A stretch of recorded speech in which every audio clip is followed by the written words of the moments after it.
Hello everyone and welcome back to Imperial Grace. So in the last episode, we managed to finally go ahead and set some policies for our kingdom and whatnot. And we also had to deal with some of the witnesses who had been trying to stir up some trouble, who had witnessed the former emperor's death.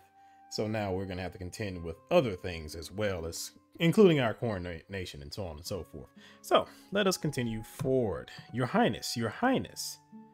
Dawn had barely risen when I heard a kerfuffle at the door, and I immediately recognized Robert's voice. I haven't heard kerfuffle in quite some time. I got up with a groan and quickly slipped on a dress, trying to make myself presentable before opening the door. High Priest, what's going on? I tried to remain as neutral as possible, but I was burning up with a mix of anxiety and excitement because I had a solid guess as to what this was about. The Quadrator, he answered, Your Majesty.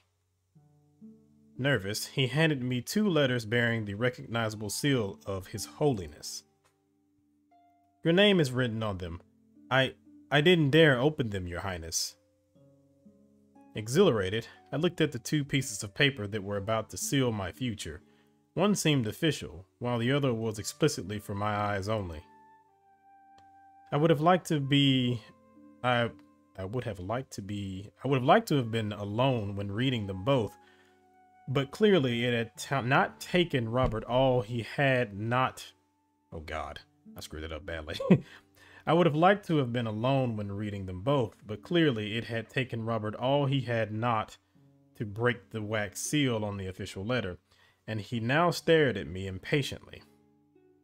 My throat was dry as I grabbed the paper cutter to open the correspondence, and my heart was beating so fast I had the impression everyone in the room could hear it. Lady Lydia of Terranfell, daughter of Magnus V of Terranfell, the Fierce, Emperor of Calidia. The 4 have spoken and have recognized you as the legitimate heir of the crown of Calidia, by virtue of your blood and despite your gender. By this decree I convey the word of the gods. May your governance be respected by all the just and the pious. May your rule prosper and never stray from the 4's faith. Vermeer Quadrator, by the grace of the 4. Okay, so we have our official notice that we will be the Empress. I was shaking so hard I felt my legs give in, and I had to sit on my bed so I didn't fall over. I had done everything in my power to make this moment happen, but now that it was upon me, I was engulfed by all the emotions I had accumulated in the past week. I wonder if there's any way to actually fail this and then you won't get to be Empress. I'm pretty sure there's not, but curious. Robert seemed to understand me, and he bowed to leave me a few long seconds so I could take in the Quadrator's words. Finally, he spoke up. That's marvelous, Your Majesty. I knew the 4 would acknowledge your legitimacy. Almost timidly, I nodded and tried to recover my usual composure. With the Quadrator's support, my coronation was sure to happen, but that didn't mean I was rid of enemies or other contenders. I couldn't let my guard down yet. Yes, the time has come for everyone to know the truth. Gather the nobles in the castle at dawn and prepare the pigeons. He nodded, a grave expression on his face. Yes, we can't wait any longer. The secret of your father's death couldn't have been kept indefinitely in any case. It was true that his absence had been going on for a while, and a possible illness worried people just as much as a possible death. It was fortunate that these letters hadn't taken too long to arrive. I'll be there. I need to finish getting ready. Of course, Your Majesty. I'll have the bells rung, but at such an early time, I don't suppose we can gather everyone in less than an hour. I approved with a polite nod, and soon I watched him leave and close the door. Finally, on my own, I collapsed on the bed and let myself gloat. I whooped in pure childish joy as I read the Quadrator's letter over and over again. I knew that I had plenty of challenges ahead of me, but this was my first victory against traditions, and I intended to savor it for as long as I could. Only after a few long minutes had passed did I decide to open the second letter, which was addressed to me personally.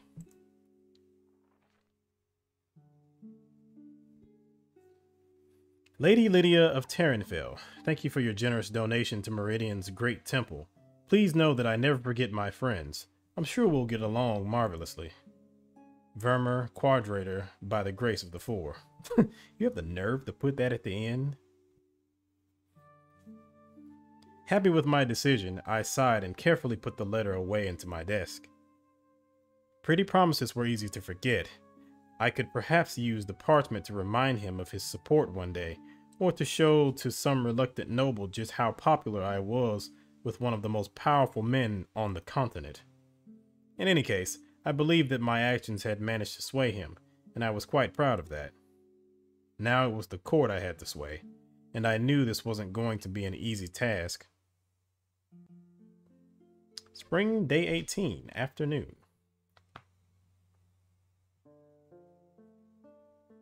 Make sure not to overexert yourself, Lydia. You're spending your days locked up in this office. You should get out a bit to clear your head. Come take a walk with this old lady. I had left the door open, and although I hadn't heard Marjorie come over to me, I wasn't surprised since her perfume, which she applied too liberally, had filled the room. I almost felt nostalgic for a moment. Even if it made me happy to see her, my presence in my office wasn't guided by fun. I was overwhelmed with invitations, requests, promises. I had spent the past 3 days flattering the Callidian nobility to ensure that nothing would jeopardize my coronation in 3 weeks' time, and I still had a lot left to do. Oh, perhaps you can fool everyone else, but I know you're far from being an old lady, Marjorie. My reply made her laugh, a hoarse and joyous sound that belied what I had just said.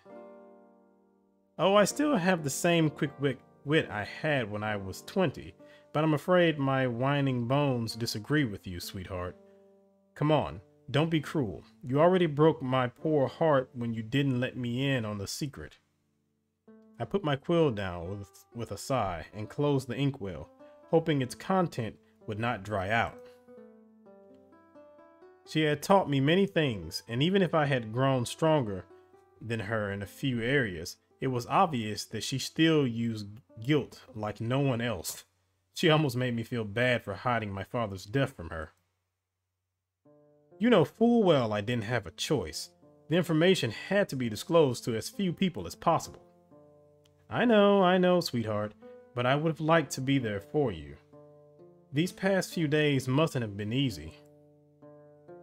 No, they weren't indeed.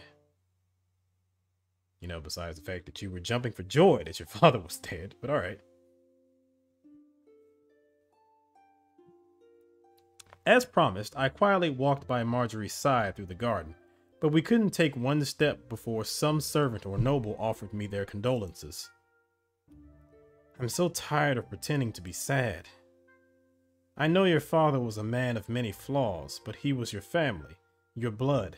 You shouldn't hate him this vividly.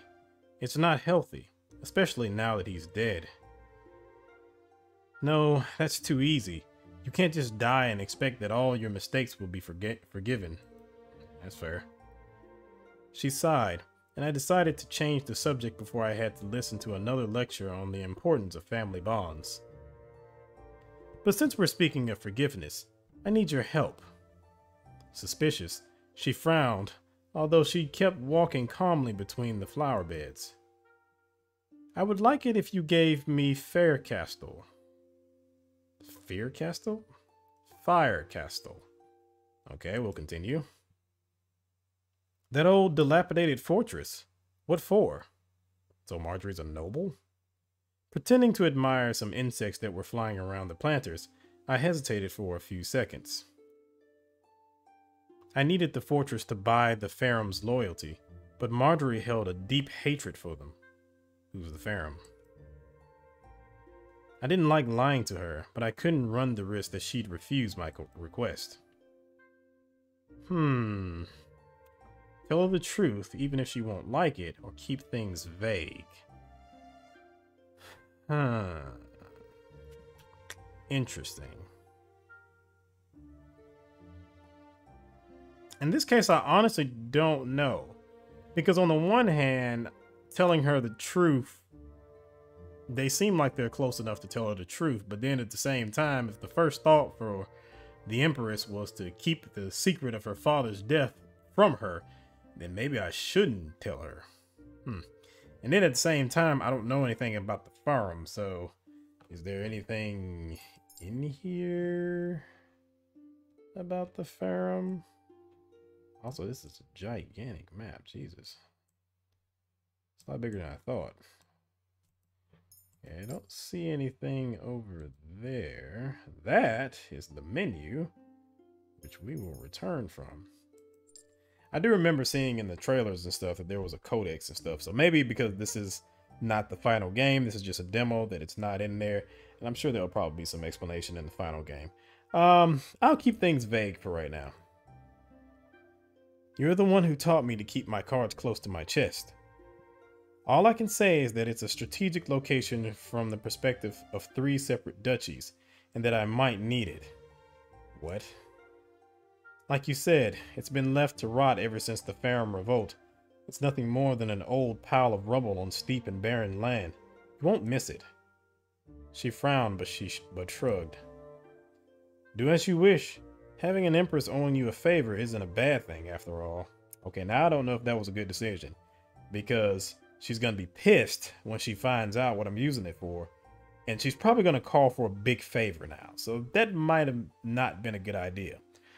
Also, I mean, I kind of feel like Marjorie isn't stupid too. So it just seems kind of odd the way she kind of said that. Like maybe she should have turned around and just not mentioned any of that stuff.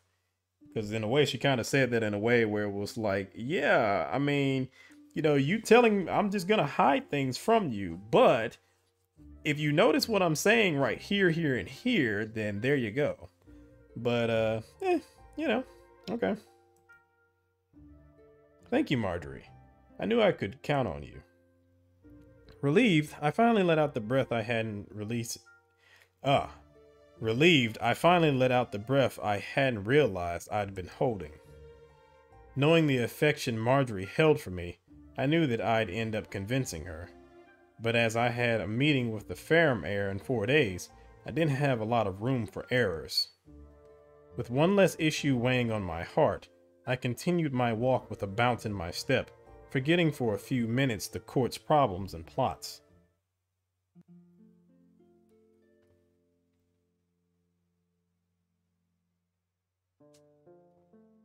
Dots. This was my first time ever meeting Theodore Farum. I had heard him described as a cold and distant man, but I still didn't expect him to be so glacial. Dots. I waited for him to deign reply to my greeting, as courtesy demanded, but the silence between us was deafening. He only stood there, staring at me, impassive, without even so much as a good morning or a nice to meet you, while I had to keep smiling not to lose face. Dots. I had better things to do than engage in a staring contest. Consequently, I swallowed my pride and gestured to one of the chairs around the staff table, where a large map of Calydia had been laid out. I imagine you must be tired after such a long trip. Please, sit down. I thought he was going to stay standing there, but he did finally sit down without another word, while I took a seat not too far from him. Like I said in my letter, I'd like for the Terranfell and the Farum to reconcile. The tensions between our two families have lasted long enough, and I imagine your sudden desire to make peace has nothing to do with your upcoming coronation. The Montilier are eating out of your hand, but the Voldor would never support a woman, which means you very much need us. You very much need us. Montilier. Wasn't that the family in Dragon Age Inquisition? If you chose the noble path as a human, I think it was the Montilier. It was either Dragon Age Inquisition or it was the little mobile game that came out before that. Not sure, but I feel like that was the name of that family. Anywho,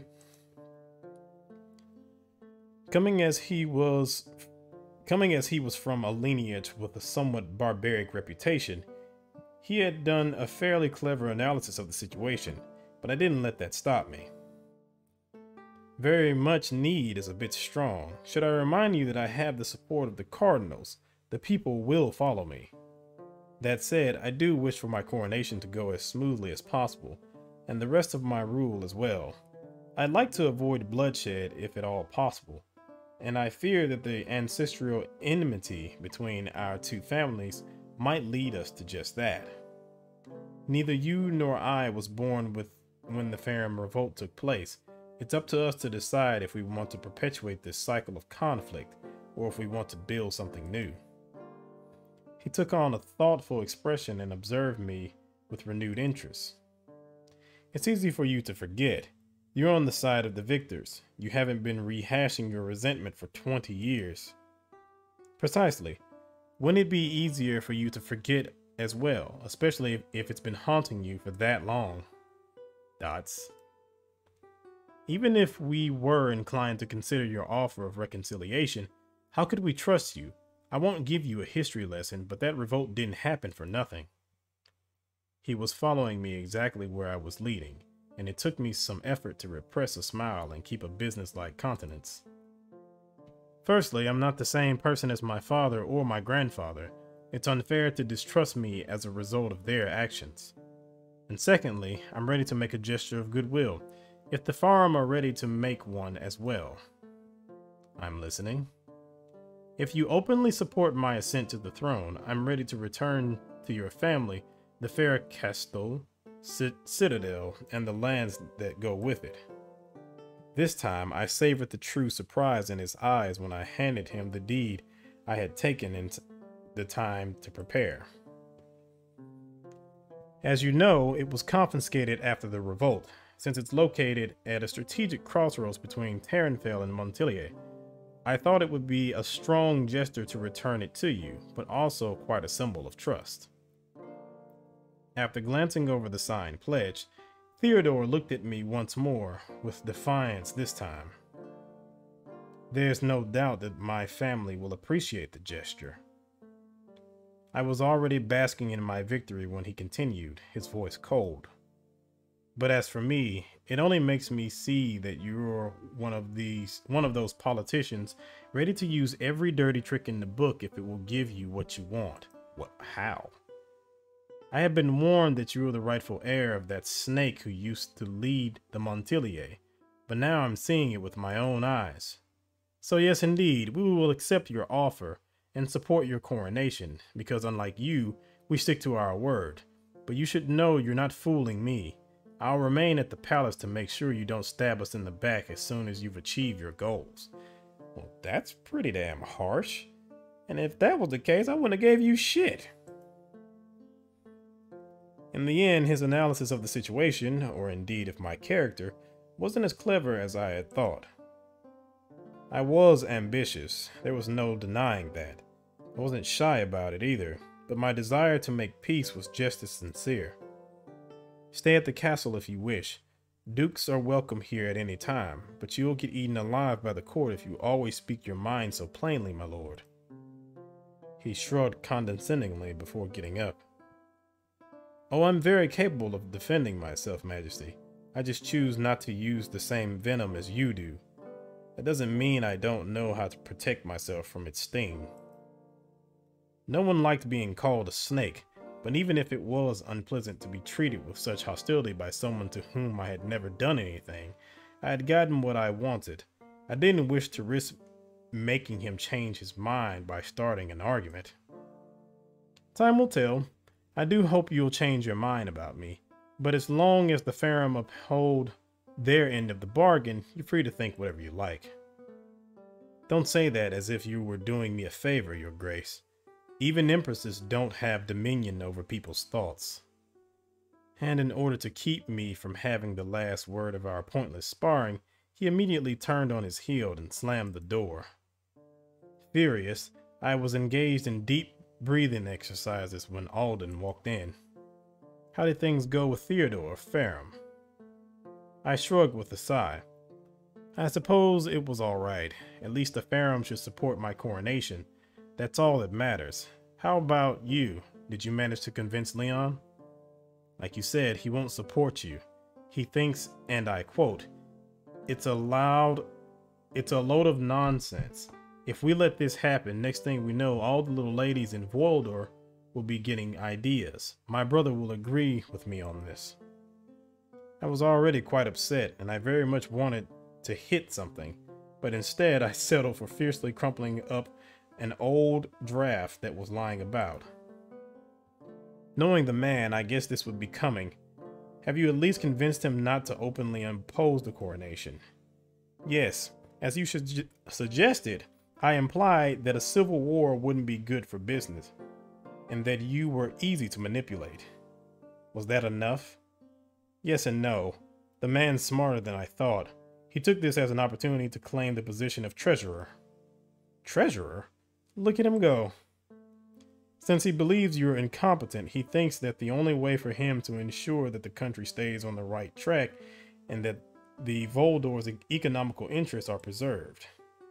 Upset, I bit my lip while I pondered the implications of such a nomination. I didn't want him to stand in my way at every council meeting, but there was no valid reason for me to refuse him this privilege either.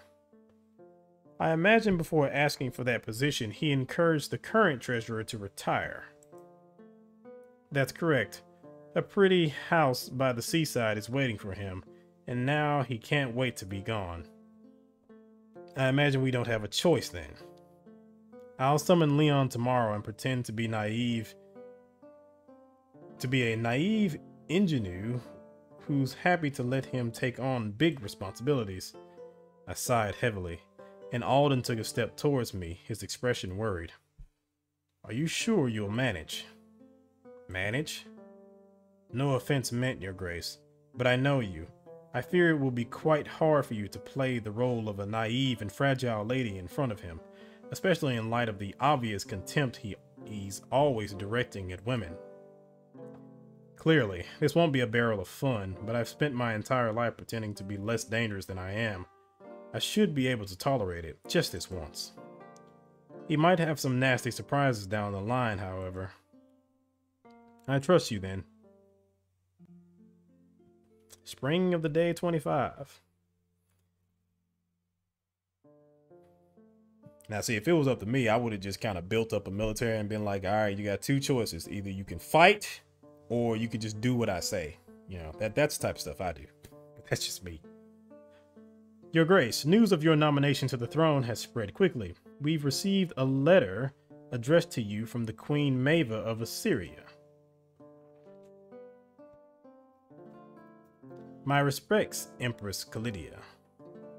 Empress of Kalidia. I wish to write to you so I could congratulate you on your recent nomination to the throne, as well as offer my condolences for your father's death. Assuming power is a heavy responsibility, but I have been told that you are very capable, and I know that Kalidia is in good hands. Kalidia and Assyria have always maintained solid diplomatic relations. I hope that they will continue, nay prosper under your rule. Up until now, the matriarchs have always been opposed to non-commercial negotiations, but your nominations has made them curious. We dare to believe that in your presence, my emissaries and myself will cease to be subjected to the patronizing condescension that your predecessors invariably displayed, and that made my country's past rulers so wary of further interactions. The gods whisper to me that your ascension to the throne signals the dawn of a new era for the continent. Therefore, I wish to support you as much as I can. With the matriarch's assent, I have decided to mandate an emissary, whose role it will be to liaise between our two nations. Her name is Asha Isibis. She is an exceptional woman, who I hope will be welcomed into your palace as she deserves. With all my sympathy, Maeva, Queen of Assyria. That's wonderful news. I'll need as many allies as possible during my rule. Indeed, diplomacy is a delicate art, but it's fundamental for Calidia's prosperity. You will need to woo the neighboring countries and ensure their goodwill toward us. Diplomacy not yet implemented. But we'll talk about that later. For now, we have a coronation to organize. Okay. So yeah, diplomacy is something that we're going to have to deal with. I think there are 4 other nations that we're going to have to deal with at any given time. Again, I'm curious on how that's going to work out, but we'll see.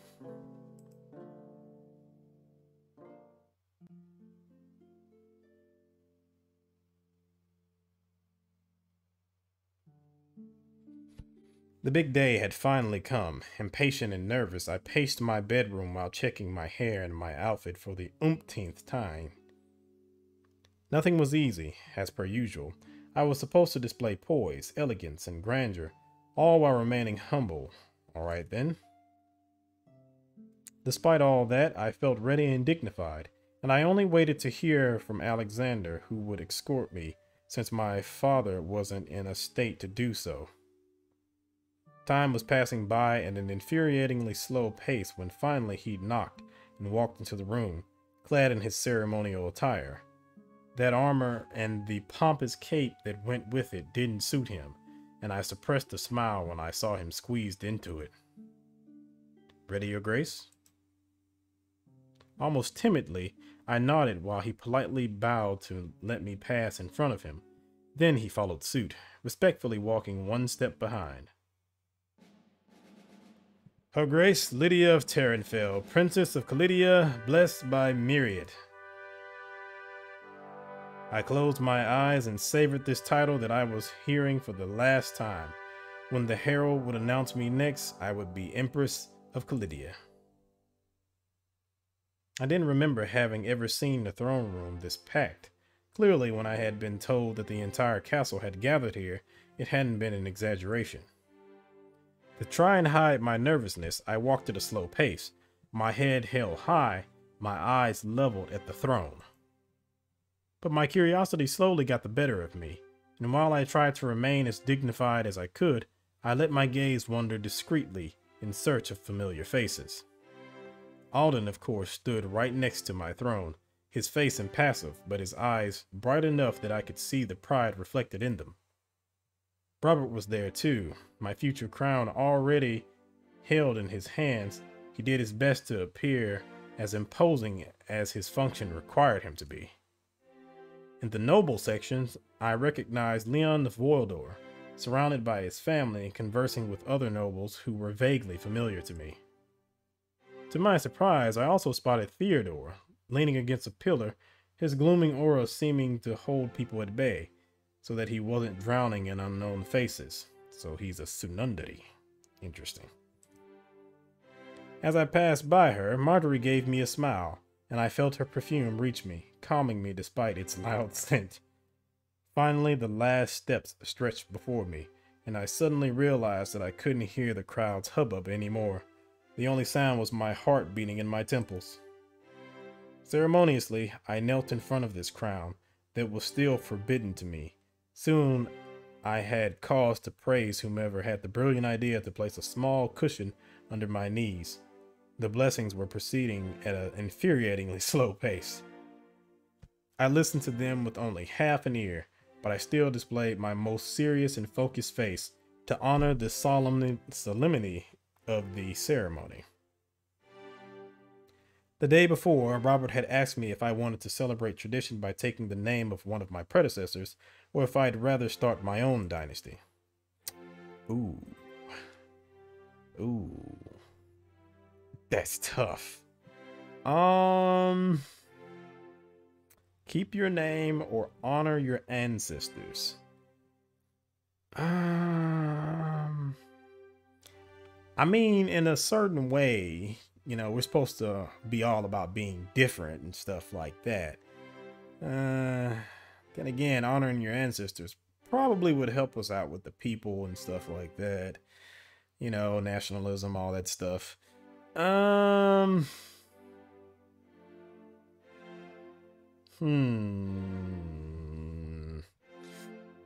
meeny, miny, mo. Oh. Your reign name will be Melisandre II. I like that. I was proud of who I was, but honoring tradition was important. And I had always greatly admired Melisandre of Terranfell, Queen of Terranfell, and First Empress of Calidia. Certainly, she had lived in her husband's shadow, but she had never fully retreated behind him, and she wielded her influence and her determination in many occasions. She was a role model, an inspiration for me, and I was proud to carry her name. I didn't know the sermon by heart, but I knew it would soon be ending, since the whole place seemed to glow livelier. With each passing second, both the crowd and Robert's voice vibrated with renewed excitement until the key moment came. I closed my eyes and braced myself for the weight of the surprisingly light crown that he delicately placed upon my head. Rise up, Melisandre II of Terranfell, Empress of Calidia, Duchess of Terranfell, chosen by the Four and blessed by Myriad. You shall bow no longer, since from this day and until your death, in the name of the gods, I entrust you with the charge of guiding your subjects in making Calidia shine bright for decades to come. Slowly, I rose and turned around to sit on the throne that had been meant for me. Then I opened my eyes to look at the crowd. It suddenly went quiet, and an almost religious silence settled in for a few seconds. Long live the Empress, Melisandre II. Alexander's voice resounded next to me, oddly loud, and as it shattered this almost dreamlike moment, cheers arose from all sides in a spectacular chaos. The general enthusiasm was contagious, and I caught myself smiling and waving at the crowd with a bit too much vigor.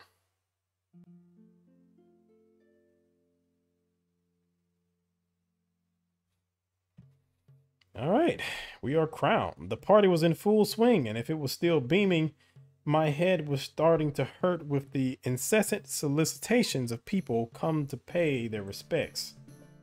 You should empty this glass into a flower pot and ask one of the servants to pour you grape juice instead. Or maybe I had too much wine. If I was being honest, I couldn't remember how many times my glass had been refilled, but one thing I knew, it had never stayed empty. Even if Marjorie was probably right, I pouted. Come on, Marjorie. Am I not allowed to have a bit of fun? It is my coronation day, after all. She shook her head with a tender smile. You can't do this precisely because it's your coronation day, sweetheart. Some people might be subtler about it than others, but everyone is watching you and judging you. She was right, and I knew it. I had let myself relax perhaps a bit too much, carried away by my enthusiasm. That acknowledgement didn't stop me from heaving a deep sigh of despair. Well, I didn't come here to coddle you.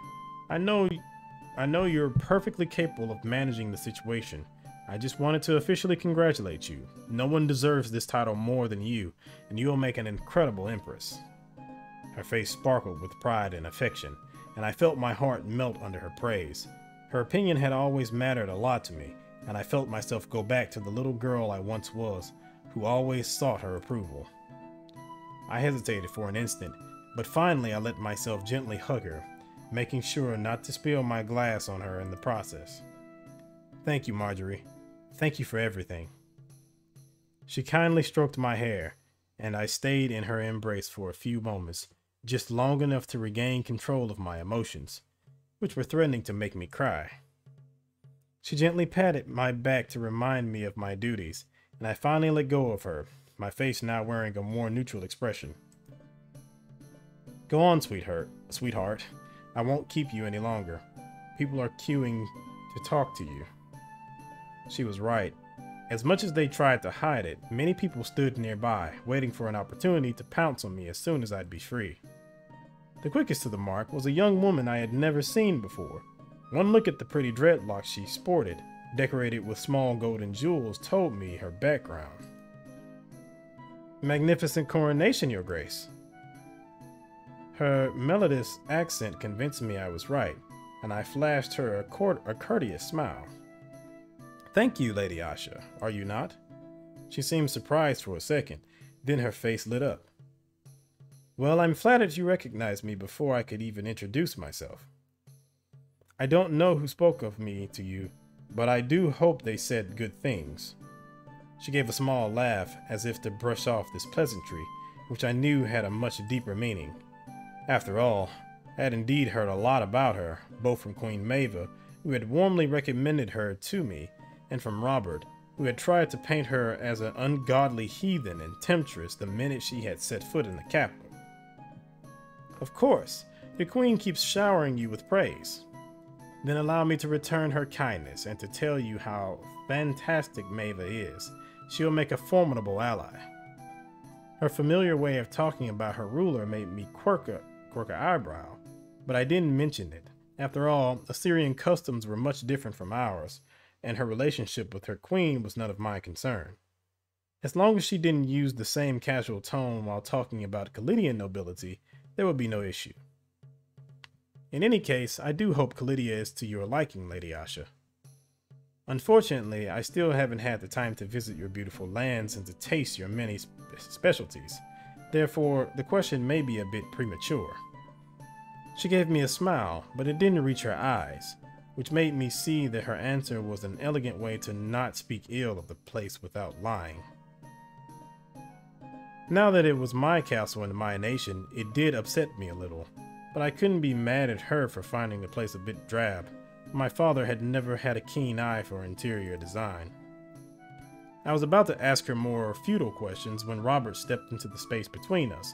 The gesture was overtly rude, but his position allowed him to act in that manner, and I turned away from Asha to listen to what he had to say. Your Majesty, please forgive me for interrupting, but I must speak with you on a topic of the utmost importance. He barely hid the dirty look he gave Asha. She understood the message and gracefully curtsied. I'll go breathe some fresh air in the gardens, if you'll excuse me, Your Majesty. I mentally took note of where to find her if I wanted to continue the conversation and bowed to her in lieu of a goodbye. Then I focused my attention on Robert, wondering with some trepidation if something bad had happened. What's going on? Don't worry, Your Majesty. Nothing that will spoil your night. I just wanted to make sure that you were taking my warnings about the Assyrian diplomat seriously. I don't find her trustworthy at all. I had to hold back a sigh. It was quite distressing to see him go to such trouble only to interrupt my conversation with a foreign dignitary. Please be comforted. She was inviting me to dance naked in the sea in honor of the snake goddess Sif. I had said that in a playful tone, hoping to lighten the mood, but he looked even more upset. You should take this issue at heart. These people are insidious. They seem nice. You let your guard down, and by the time you realize you've fallen into the trap of a witch, it's much too late. I mean, she is a beautiful witch.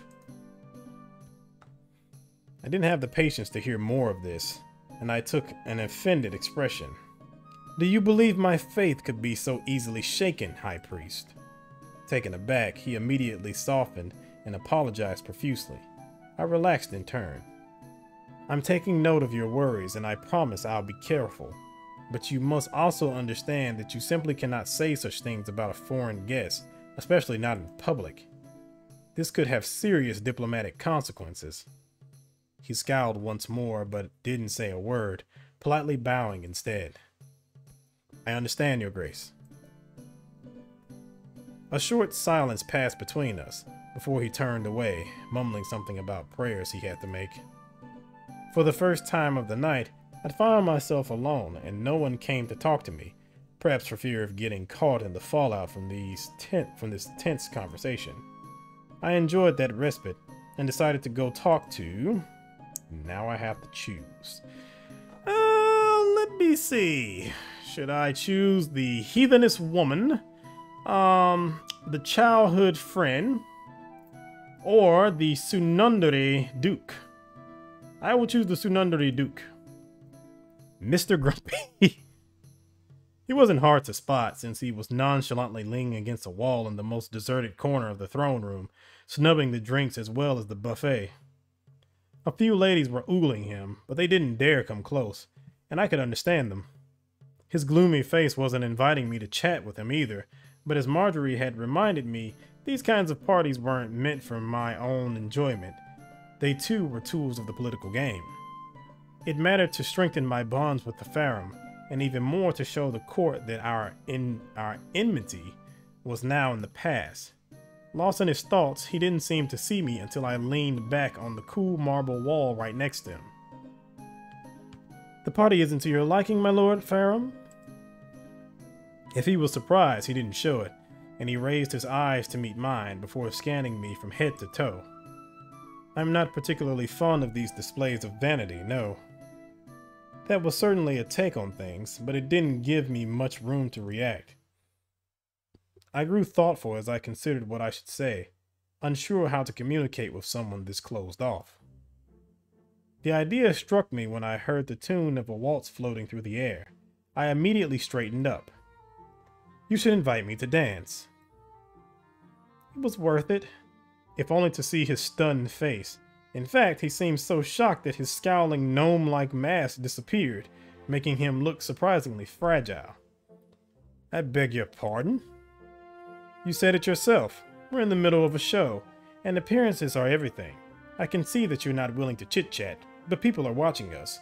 Neither you nor I want the court to think that the Crown and the Farum are still at odds, so shall we dance? That is, unless you don't know how to dance, of course." He hesitated, but my last comment seemed to tick him off, and he dryly dusted off his coat. "Of course I know how to dance." "Well then, prove it." This time I didn't leave him a choice, and I curtsied as if I had just accepted his invitation. He looked at my hand with suspicion, as if simply touching it was going to burn him, but he finally took it and led me a bit further towards the center of the room, where other guests were already dancing. I was almost surprised to find his fingers pleasantly warm. His behavior was so cold that part of me expected his skin to be freezing, like that of a devilish creature. Out of curiosity as much as out of deference, we were given much more room than necessary. Another couple stepped outside or completely left the floor to observe us. My talents as a dancer were all right, but they weren't extraordinary. I felt nervous despite myself as I tried to keep my head high and my back straight, as dignified as possible. "You're suddenly very tense for someone who threw a tantrum to be invited to dance." Of course, he had felt it, and his smile, sincere for once, showed that he had fun teasing me. That made me grumble. "Just lead properly, will you?" I heard a hint of a laugh while he waited for the right measure and slid into the dance, with surprising fluidity. He wasn't lying. He knew how to dance very well. Well, even, despite his badly positioned hand, a bit too high and not firmly enough to properly lead me, I could anticipate his movements with ease.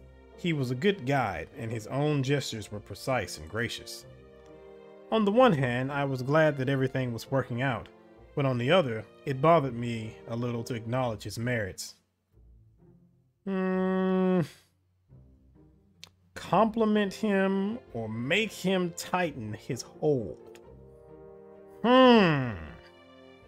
Which one is the flirt option, though?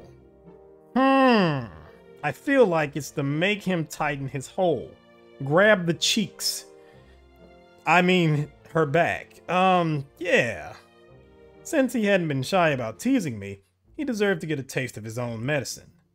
Nonchalantly, I grabbed his arm to force him to correct his posture, making sure that his hand held my waist firmly, instead of barely grazing it like it had been so far.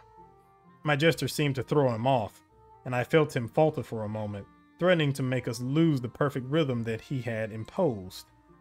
It gave me the perfect opportunity to strike, and I took revenge for his petty comments. "You're not a bad dancer, but your steps could be neater, my dear. Besides, your hand is still too high up." He muttered a few incomprehensible words, amongst which I thought I heard diabolical, but I didn't respond. I was relishing his embarrassment enough to spare him further comments. Besides, it took all my focus not to let myself savor my triumph too openly. Neither of us opened our mouths until the last measure played, and we finally separated in an elegant curtsy, under scattered applause. Well, I thank you for this moment, Theodore. I won't keep you busy any longer. I see you're having quite some success. Out of the corner of my eye, I glanced at the young ladies who had gotten closer and now waved their fans while ostensibly oogling the Lord of Farum. Perhaps they had more respect for etiquette than I did, since none of them dared to accost him and openly ask for a dance. Still, he sighed and glared at me, apparently holding me responsible for the sudden attention he was receiving. I ruthlessly abandoned him to his admirers and was surprised to see him play the part of the courteous gentleman after all smiles and polite comments. Clearly, I was the only one for whom he refused to make such an effort. That was cute.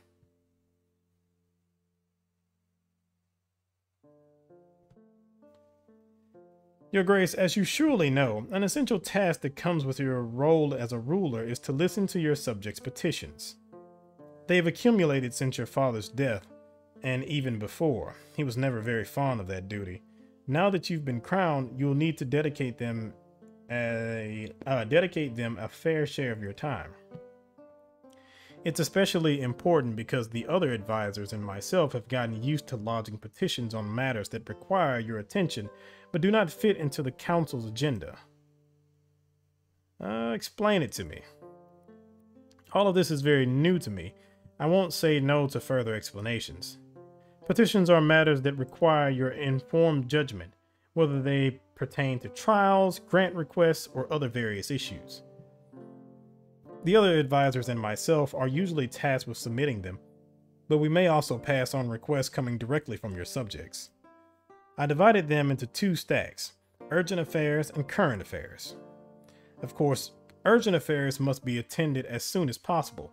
I've added an exclamation mark to the stack for more clarity. As long as all urgent affairs haven't been dealt with, I won't give you any current affairs, so as not to distract you with futile matters. As with everything that requires your input, petitions may necessitate the mobilization of certain resources, but don't forget that they can also offer opportunities. Good decisions can turn out to be quite lucrative.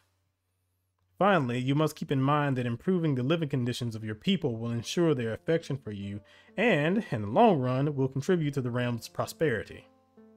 Is that clear? Okay, it all makes sense. Perfect. I suggest that you deal with one of mine first. It's an issue that has been on my mind for a while. He took a moment to rummage through the items on the table before handing me a sealed parchment roll. Here you go. Well then, I'll let you study that on your own and go about your business. Feel free to go through more of them so you can grow familiar with the process. You will be informed of their outcome in due time. Okay, even if the crown is yours, I'd be wary of your bastard brothers. For some, an illegitimate son is far better than a woman, and I wouldn't want the nobility to use this excuse so they can get rid of you the first chance they get. I've tasked the Master of Murmurs with investigating them. At the moment, it seems that most of them live a modest life as craftsmen or servants, but the simplest minds can be the easiest to sway, especially since you haven't established any bond with them, which means that nothing will stop them from betraying you. I suggest dealing with the issue in a permanent way. Alden. He always wants to kill people. My God. All right. You're right. It's best not to take any risks. Though I loathe these methods, I can't risk a civil war or a coup. I've given too much of myself to end up like that. Have them assassinated. As long as they haven't done anything to me, I refuse to let paranoia get the best of me and have them assassinated. However, I do recognize that my half-brothers are a threat, and I believe we should definitely keep an eye on them. Assign spies to each of them, and we'll decide how to react if they start plotting against me. Let me see. Or I can refuse. I refuse to become a tyrant like my father, and to let paranoia trap me in a spiral of violence. So I'll take the opposite approach. I'll make them happy, which should ensure that they don't have any desire to take my title from me, or cause me harm. Send someone to ask them what they want, and do your best to satisfy their wishes. But make sure they're aware of my role as their patron. I don't like that at all. Because, I mean, surely they're going to realize at some point they're like, oh, well, we can just get whatever we want from her. I'll just have them watched. And if any of the nobles go ahead and conspire with them, then I can kill them too. There you go.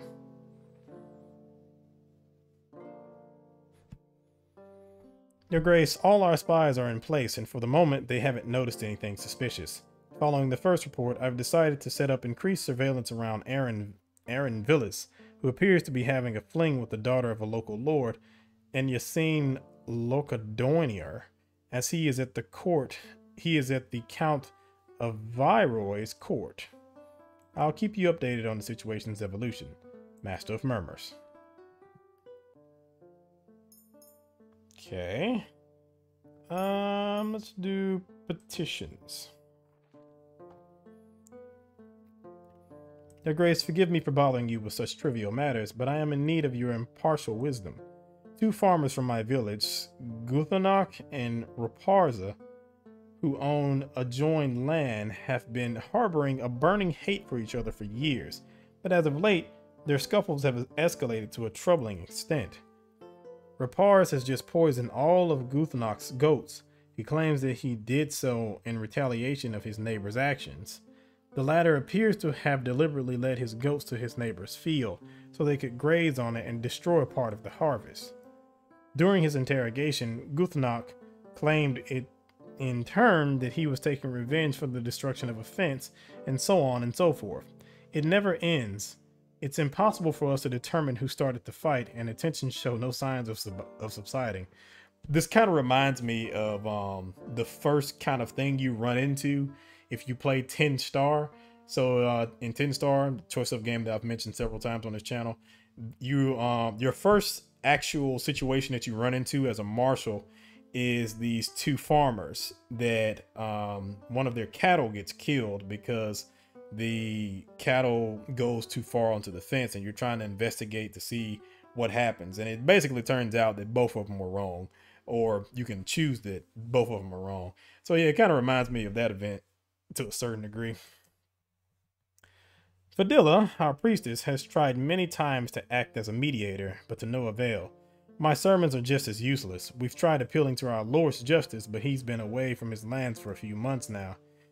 It is out of desperation that I dare bother you, Your Majesty. I am convinced that you alone have the authority required to instill some common sense in these 2 idiots. May the 4 protect you. All right.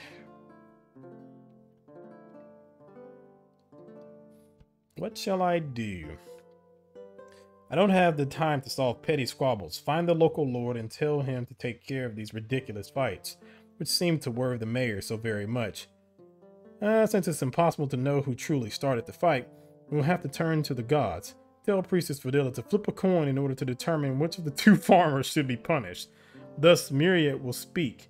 Once that's done, make a severe example out of the guilty party. Or, it doesn't matter who started these childish squabbles. They're both at fault for escalating them. Tell the mayor to punish them both. Perhaps spending some time in prison together will help them see eye to eye. Or make them kill each other. But let's try that. I got -5 people, but I got +5 goods. Your Grace, I have done as you ask. Indeed, it seemed that during the time in jail, Rapars and Guthanok have found common ground. Their resentment towards you. I started fearing that their grudge might lead them to try and cause you harm, and I have kept a close eye on them. However, I can assure you that their ludicrous plots are nothing for you to worry about. At least, they have made up, and their farms have never been more flourishing. 1,000 thanks, Your Grace, for taking the time to shed your wisdom on this affair. May the 4 protect you. So, what is my people at right now? It's at 10, so I can afford to take a few hits.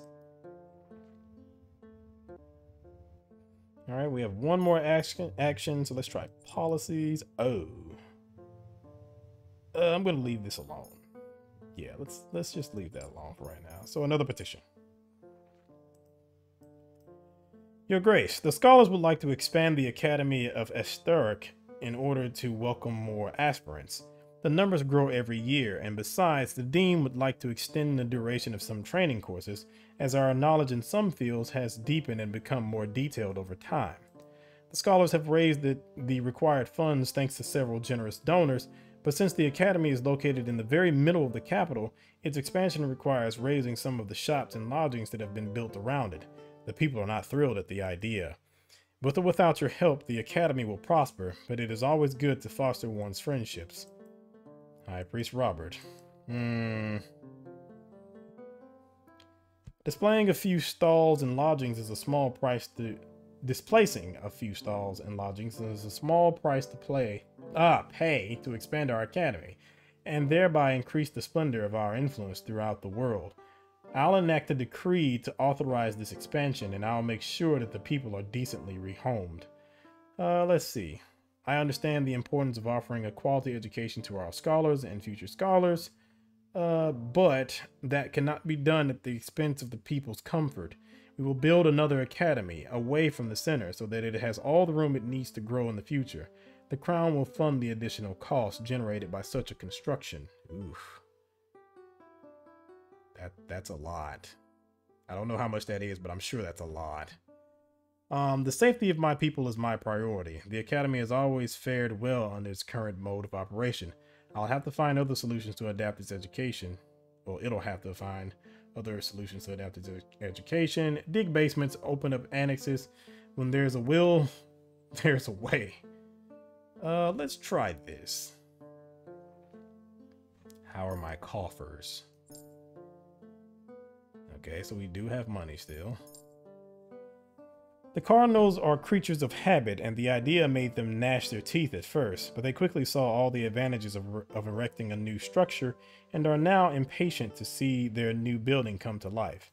Since we're starting from scratch, the process will take longer, but I'm sure that the result will exceed our expectations and that the new academy will be even more renowned than the previous one.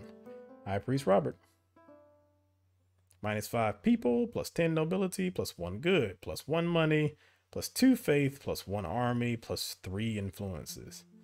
So I guess that's due to my policies. Okay. I was truly glad to be Empress now, but as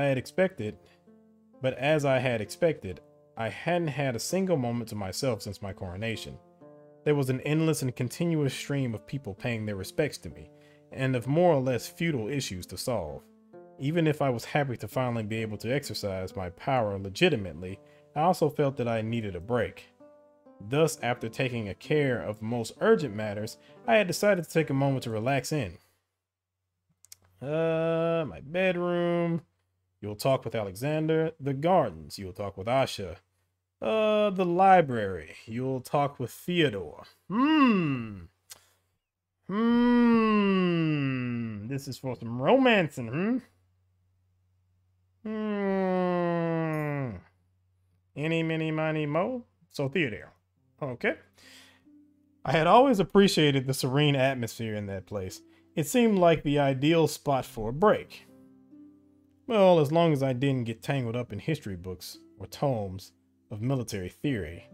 Knowing myself, I was very capable of falling into the trap and staying here until midnight, taking notes. It was best if I restrained myself to picking a novel or some poems, even if books of either sort were scarce. That way I could truly let my thoughts run free. After all, it had been a while since I had last read. A good adventure novel, a beautiful love story, an amusing and heartful tale. A good adventure novel. Yes, it had been too long since I had last read a novel with epic battles, like Beard Blue's song. Bluebeard's song? Really? How many times had I devoured that book in my younger years, before my age forced me into more academic pursuits? I missed it all. The idea of my upcoming read put me in a good mood, but I stopped dead in my tracks when I spotted Theodore engulfed in a book. Ever since we had met, every time we saw each other, I felt his gaze on me, studying me with severity, and if he was mirrored himself come to judge me, as if he was mirrored himself, come to judge me and decide upon my spot in heaven. In fact, I had gotten so used to seeing his dour and scowling face that I was surprised to find him looking quite serene. In truth, when his features weren't puckered up in sternness, he was rather elegant. For once he looked at ease, and I didn't have the heart to bother him. Since I had come there myself in search of some peace and quiet, I decided to leave him alone. So either he notices us or we're going to make a mistake and hit a book or something. With all the softness in the world, I tried to close the door behind me, only to hear the blasted thing creak as if it had opened the hatch to hell. Disturbed in his reading, Theodore lifted his nose from his book and stared at me, his expression immediately turning into a frown. "Hello, Your Grace." Holding back a sigh, I approached him with a polite smile. "Hello, my Lord of Ferrum." Now that I had been spotted and he had greeted me, I might as well stay and chat. Even if we had found an agreement, I was still wary of Ferrum's intention as regarding my throne. It couldn't hurt to learn a bit more about him. The book that had fascinated him seemed to offer a perfect topic of conversation, but I couldn't read the letters engraved in the leather from where I stood. "What is this book you're so deep into?" He abruptly closed the book and placed it on his knees in such a way that I absolutely couldn't read the title. "That's none of your business." His attitude was exasperating, but I chose to give him a teasing smile. "Oh, were you by any chance reading an indecent book?" Everything in my tone suggested I was joking, but he seemed to take it quite badly and sat upright, his expression upset. "It is very improper of you to suggest such a thing." "It's very improper of you to have so little sense of humor." "My sense of humor is perfectly intact." This reminds me of the Doom trailer where Gurney is just like, "I am smiling." "So you're questioning my etiquette?" "I never said anything of the sort. But what if I did?" I took a deep breath and held back the scathing retort about to escape my lips. After all, I was the one who had started this conversation, hoping to smooth our relationship, even if I would have paid good money to see him lose that superior and smug expression he liked to display. In any case, it makes sense that you'd still have things to learn. You weren't ready for this. He said that nonchalantly, almost sympathetically, and I couldn't tell if he was trying to be friendly or if it was yet another elaborate provocation.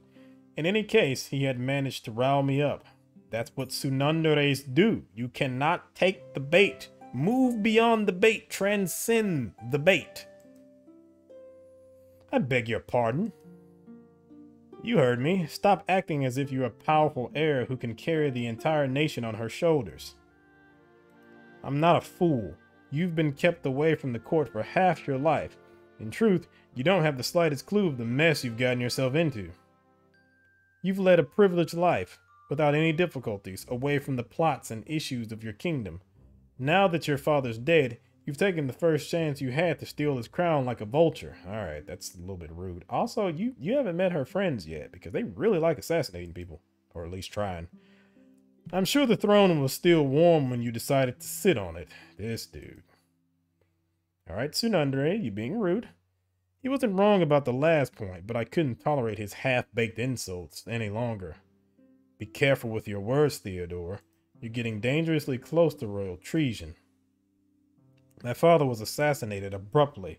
I didn't have the luxury to hesitate, and I was only fulfilling my duties. Although I was seething inside, I had to stay firm and to make sure not to raise my voice too much, which would only have discredited me.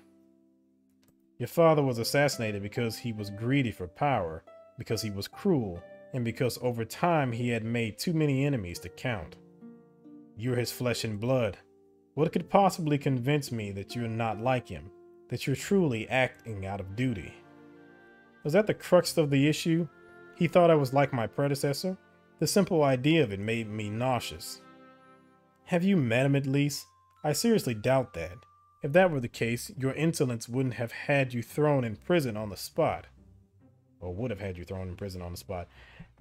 "That you're not in a cell right now should be enough to demonstrate the difference between my father and I.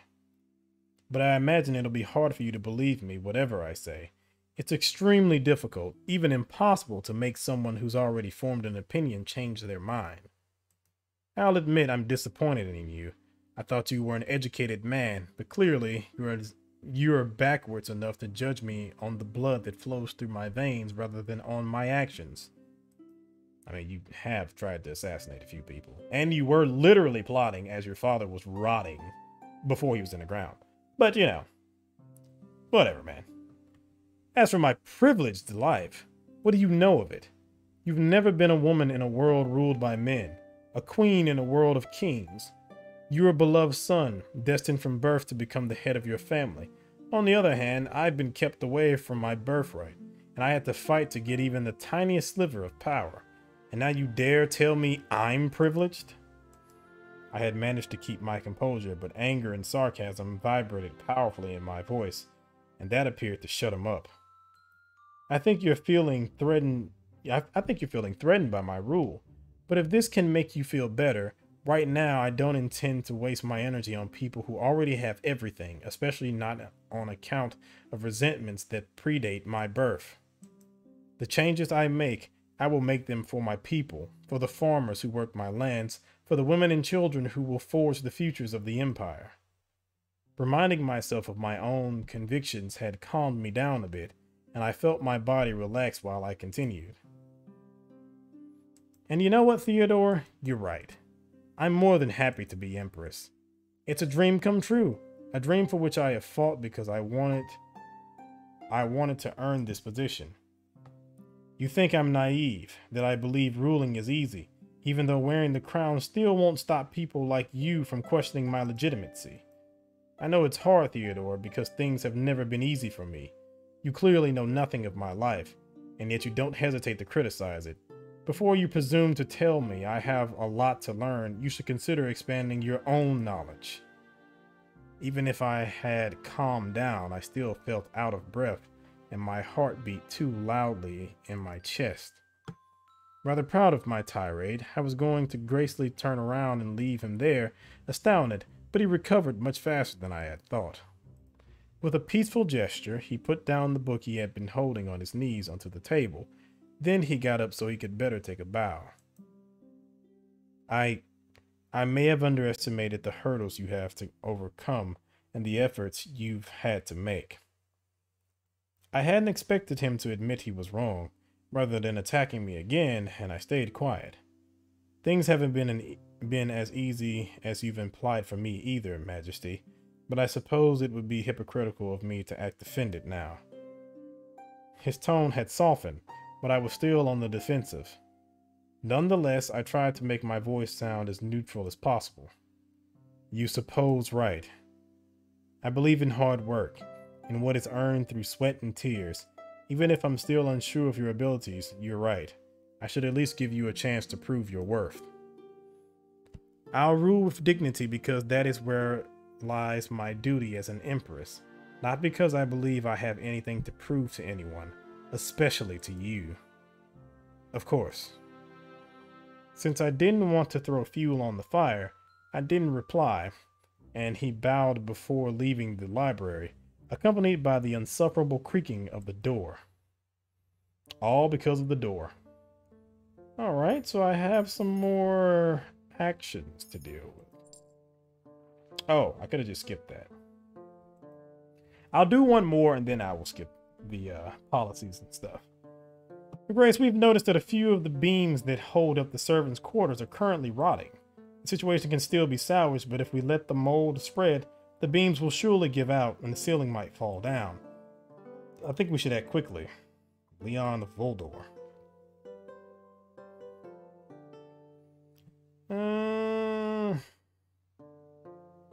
We can take care of it later. Summon a carpenter immediately. Not only could the situation be dangerous, it would also be far costlier to redo the entire roofing. Instead of repairing a few beams, it's best to be cautious. If the issue stems from mold, doing maintenance will only temporarily solve it. The new beams will end up molding too. Summon a scholar specialized in the field. Ask him to identify the source of the problem and to get rid of it for good. Okay, let's do that then. I've got plus 20 people. Interesting. Okay, nice. Your Grace, the scholar that you mandated has come and has treated the moldy beams with rituals and a mixture made of various powders. That should stop the mold from coming back and finishing off the weakened beams. To be on the safe side, we have decided to treat the entire castle using the method he has taught us. It will take a few months, but I think it will be worth it. Alright, so we dealt with that. Alright, and now we'll skip the rest of these. You will skip directly, yes. I also do like the fact that there is a skip button right there. Just optional thing. And I do remember them saying that it is optional. All the little politics and stuff like that, that is an optional thing. You could have this purely be a visual novel. It was already the middle of the afternoon and the beautiful weather made me want to step outside for a few moments. I was strolling through the gardens when I heard Asha and Leon's voices resonate just loud enough to suggest a courteous argument. I'm sorry to tell you this, but I honestly think you are underestimating my skills. I'd rather say you're overestimating them, my lord. Oh, come on. Curious to see what all the fuss was about, I nonchalantly stepped closer. Good day, Lady Asha. Good day, Lord Voilder. I hope I'm not interrupting a quarrel. Oh, Your Grace, you needn't worry about that. I was simply learning that Lady Isibis prides herself on being very good with numbers. And I was learning that if Sir Voilder is as smart as he is confident, he should have become a serious High Treasurer yesterday. My confidence isn't vanity. I wouldn't say I'm innately gifted either. My experience as a trader and advisor to my brother, the Duke, is the reason for my skill. I have absolutely no doubts that for a woman, you must be ahead of your peers, but you have to compare like with like. Asha most certainly shared my irritation at his inappropriate and condescending remarks, but she kept smiling despite it all, and that helped me regain my composure in turn. It was time for Leon to realize that I wasn't entirely the innocent and pliable empress I had claimed to be. Well, if he was smart enough to figure it out by himself. It's true, I only started arithmetics at age 7 at the same time as history, geography, heraldry, and politics. I can't even begin to fathom your talent. I saw his frown deepen with each mention of a new feather to my cap, but Asha was beaming, and her question caught my attention. Oh, do you like playing with numbers too, Your Grace? God, I hate numbers. I should have never chose numbers. I didn't talk about it often, but indeed, like Asha said, I was one of those boring people who love the feeling of solving a problem or working out a long calculation like others deciphered ancient writings. A little bit, yes. Are you good at mental arithmetics? Personally, I love it. Oh God, are you going to ask me an arithmetic thing?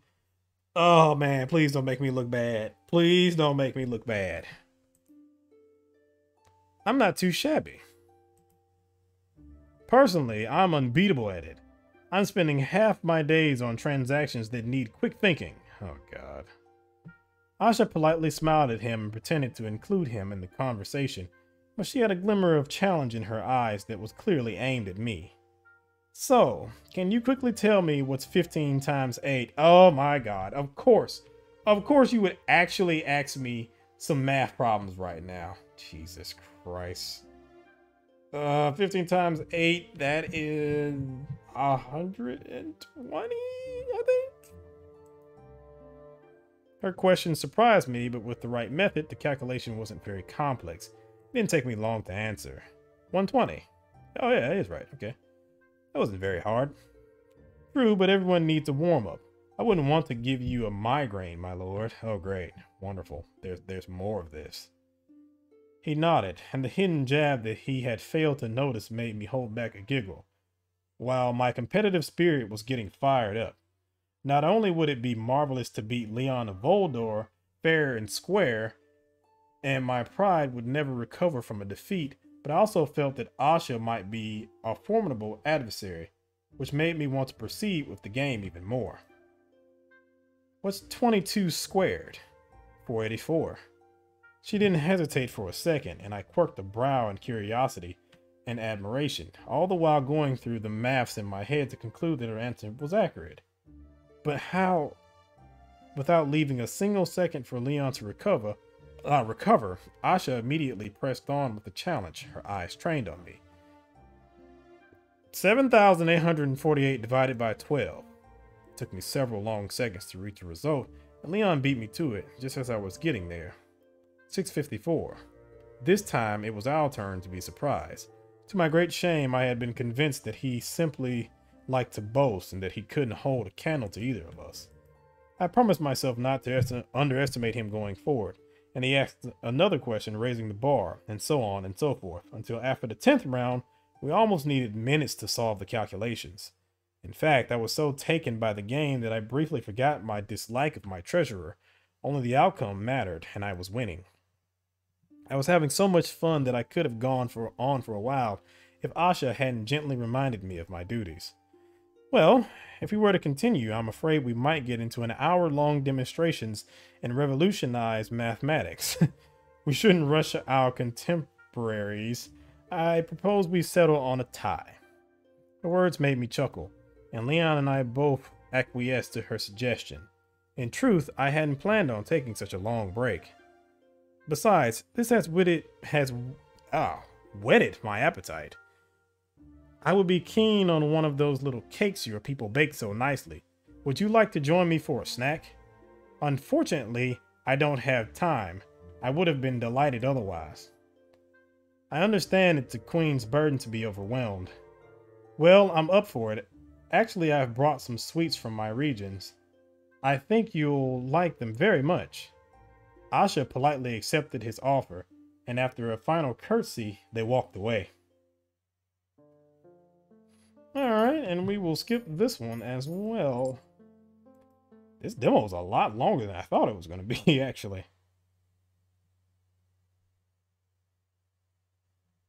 Alright, and my usual policies going up right there.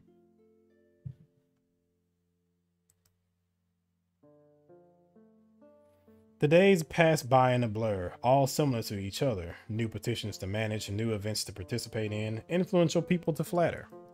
I had never had any illusions. I had always known that my life as an empress would be mainly paced by paperwork and diplomatic discussions, but sometimes it got a bit much, or became a bit much. I knew the decisions I was making could change lives and minds, and I hoped that under my rule, my kingdom would prosper. But I couldn't see the results of my hard work after a mere few weeks. I had to settle for little victories, and sometimes I caught myself hoping for something, anything to disrupt my day. Unfortunately, nothing seemed to be on the cards. Your Grace, would you have a few moments to spare me? Startled out of my daydreaming, I looked at the unfinished letter in front of me and pushed it aside to give my full attention to the Master of Murmurs, who removed his hood after closing the door. Of course, I'm all ears. Today, a wandering caravan coming from Vargas was attacked by bandits while they were crossing the Elm Bridge. The merchandise was stolen, the guards were killed, and the people in the caravan are now being held hostage to be ransomed. By the four, that's awful. I was now used to be the one who must find solutions, and I immediately started going through them in my head. That bridge is a strategic location. It should have been better protected. We'll send men over there, and I'll ask Marjorie to send hers as well. Her men are closer by. They should be able to secure the area and limit the disruptions to that heavily trafficked commercial road. And put a bounty on these bandits. We have to find the hostages and deal with their captors as decisively as possible. Patiently, he let me finish, but as I saw his expression, I realized there was more to it, and I frowned. Is there something in particular that I should know about this caravan, Master of Murmurs? Softly he nodded. Amongst the captured people is one of my agents, a master of spying and infiltration. He had been in Vargas for a few months to keep an eye on a family of nobles, and he was urgently coming back with some vital information. Does it have to do with my father's assassination? Do you think Vargas is guilty of it?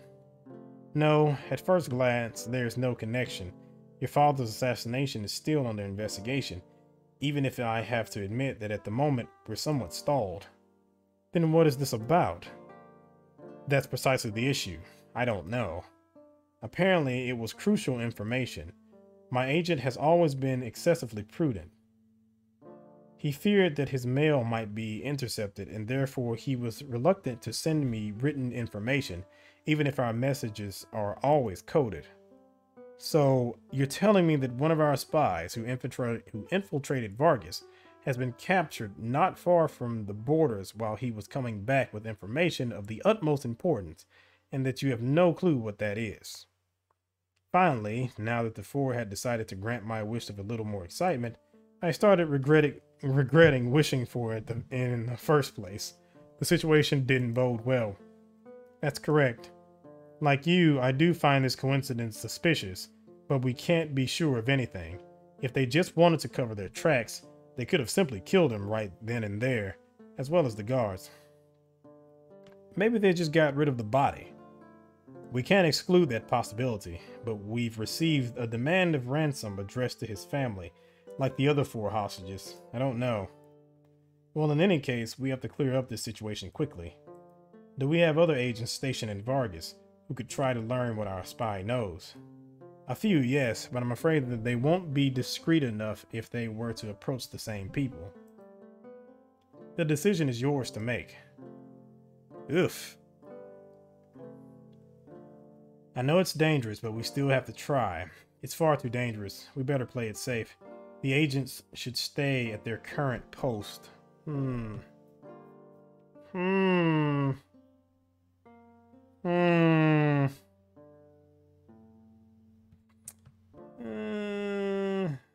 I don't know, man. I don't know. I think this is gonna cost us influence.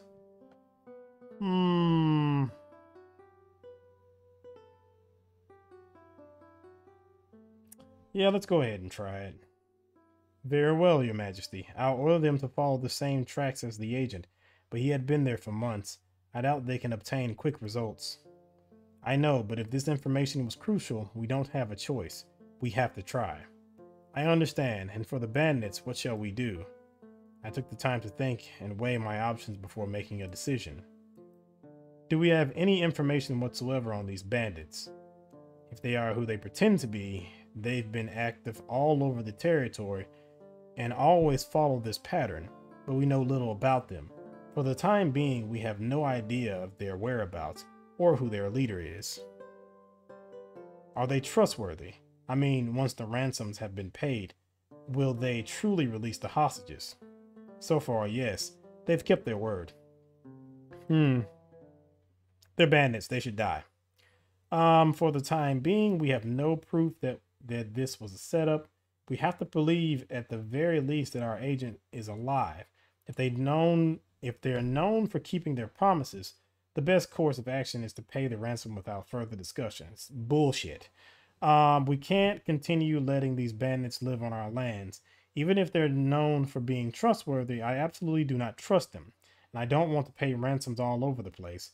Pretend to pay the ransom, but trap them. At least we'll have fewer bandits on our hands if our agent is already dead.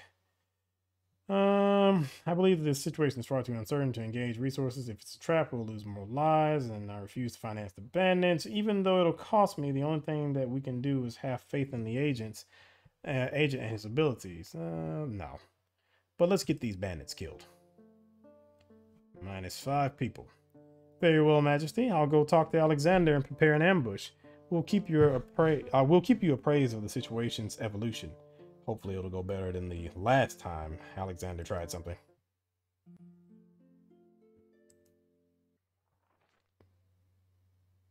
Their Grace, even though it had been carefully planned, I regret to inform you that our ambush was a failure. The bandits were well prepared, and when they spotted us, they started killing the hostages and running away. Fortunately, your agent is very resourceful, and he managed to escape. I'm bringing him back to the castle right as I'm writing this report. One of the bandits is dead, but the rest of the group managed to flee. I desperately want to make them pay for their actions and pursue them, but the agent claims that his information is urgent and vital. You must absolutely meet him as soon as possible, Your Grace. Alexander. Alexander, you are a shit general, my dude. Unable to sleep, I got up to take in a bit of fresh air at the window. As much as I told myself there was no point in speculating before I got the spy's report, I couldn't stop the foreboding I felt. And I was about to be proved right. Oh, the demo is finished. There you go.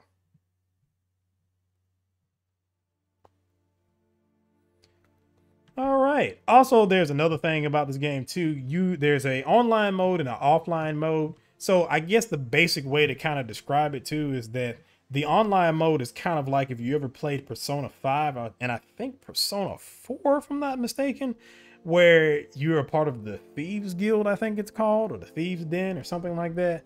But essentially you can kind of see, or if you've ever played Catherine before too, but you can kind of see what's the percentage of choices that other people made as well. So that's kind of a neat little thing. And I think that's the only thing that it really has. It doesn't have any type of, you know, online interaction. This isn't Call of Duty or fucking PUBG or something like that.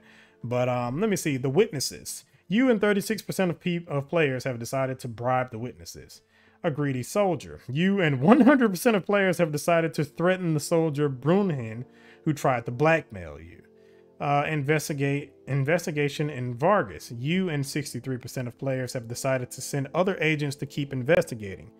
The Quadrator. You and 55% of players have decided to bribe the Quadrator. Bastard Brothers. You and 37% of players decided to spy on your stepbrothers. And the Missing Spy. You and 34% of players have decided to trap the bandits. Man, Alexander is such a shit general though. In the full game, I'm not using him for any type of physical anything. He is useless. God, I need somebody like Lucian. My God, Lucian was so useful, and he wasn't a general. Thank you for testing Imperial Grace's demo. We hope you had a good time, and if you're not registered yet, feel free to join our mailing list, and so you don't miss any important announcements. So yes, that was Imperial Grace. Overall, I really did enjoy it. It is a visual novel at heart. This isn't like Suzerain where you have a lot of politics going on and stuff like that. It's more of a background thing. The interactions with the characters are more so there than the actual politics. The politics are more like fluff, I guess you could say, but it's still pretty good. It's a very interesting take on things, on the visual novel, ultimate type style of play. And I definitely want to play more of it. It does seem like it's not as complex as Suzerain, so that's another thing I kind of like about it. As much as I love Suzerain, it's still a very complex game, and it's a lot to think about. And it's a game where the little things matter so much. So it's nice to play something like this, where it's kind of simple, self-contained. You kind of know what you're getting from certain characters. You have your obvious Tsunade, you have your childhood lover, and then you have your temptress. So, you know, it's kind of easier to kind of figure out the motivations and stuff like that. Now, these choices were pretty hard, and I don't know how the diplomatic situation is going to work out as far as the full game goes, and I don't know how the stats are going to play out as far as the full game goes. I'm guessing that in the full game, if you don't have enough currency for certain things, you're not going to be able to pull it off. As far as that goes, it's a background thing, so I guess it's not that important. I would like to see certain things where, like, for instance, in that situation, with the bandits and so on and so forth, if you seem like you're a little bit more, if you've made more ruthless choices, then perhaps the likelihood of that event going the other way may turn around and flip. You know, it'll actually have a better outcome where you actually capture all of them and stuff like that. And who knows, maybe it even changed the mind of certain characters also. So like if you turn around and make a lot of bloodier decisions, then you end up making Alexander to be more of a bloody, you know, bloodthirstier type of guy as opposed to this nice, gentle person.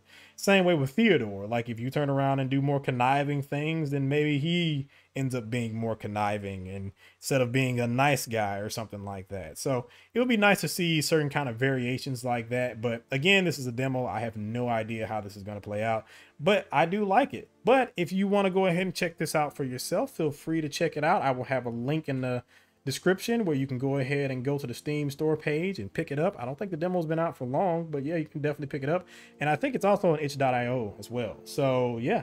But anywho, thanks for watching. If you like the video, like the video. If you want to see more content like this, subscribe. I have a lot of things on the channel, and I will have many other things in the future as well. If you have any questions, comments, concerns, feel free to leave it in the comment section. I will get them and I will respond back as quickly as I possibly can. And I do have some plans for other things coming forward. I will make some announcements about some changes to the channel, and some other things I have planned. I guess right now I'll stay a little bit more tight-lipped about that. But yeah, I hope you really did like the video, and if you really did like the game, let the developer know, play the game, support it, put it in your wish list, do as thou wilt. Anywho, thank you for watching, and I will see you in the next one. See ya.